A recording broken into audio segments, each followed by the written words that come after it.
في غلطة ناس كتير جدًا بتغلطها شنيعة في حق أسنانها، وهي إنها تستخدم أو تركب تلبيسات معمولة من مادة الBFM، والBFM ده هو اختصار لكلمة Porcelain Fused to Metal، ودي تركيبة أو طربوش أو تلبيسة بتكون معمولة من البورسلين اللي مبني فوق المعدن. التركيبات ديّة ميزتها الوحيدة إن هي سعرها رخيص، وده اللي يشفع لها إن إحنا ممكن نركبها في الضروس الخلفية، وقتها مش هيكون عندنا أي مشكلة. لكن المشكلة الكبيرة بتبدأ تظهر لما نركب التلبيسات دي على الأسنان الأمامية. لما بنركبها على الأسنان الأمامية في أي وقت ممكن تبص تلاقي طبقة البورسلين اتقشرت أو وقع جزء منها، فتلاقي شكل أسنانك بقى سيء للغاية. الحاجة التانية برضو المشكلة اللي بتحصل بسبب التركيبات دي، وهو إن المعدن ده بيعمل التهابات في اللثة، لازم هيعمل التهابات في اللثة بعد فترة، فبالتالي تبص تلاقي عندك خط أحمر كده فوق التركيبات بتاعتك حوالين كل الأسنان، وده برضو من أكتر الحاجات اللي بتخلي شكل الأسنان مش حلو. غير إن الالتهابات دي بعد فترة بتسبب تراجع في اللثة، وبالتالي بقى في فراغ ما بين اللثة والتركيبة هيجمع أكل، وبالتالي ريحة نفس مش كويس. فهي كلها خطوات مترتبة حوالين بعضها لازم نخلي بالنا جدا منها. تركيبات المعدن على البورسلين لا يفضل إن احنا نركبها أبدا على الأسنان الأمامية،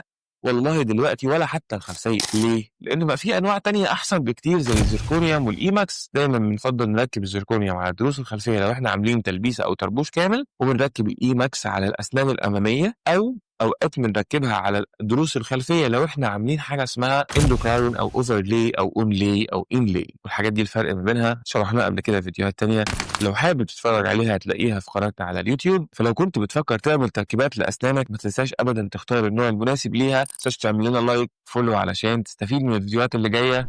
سلام.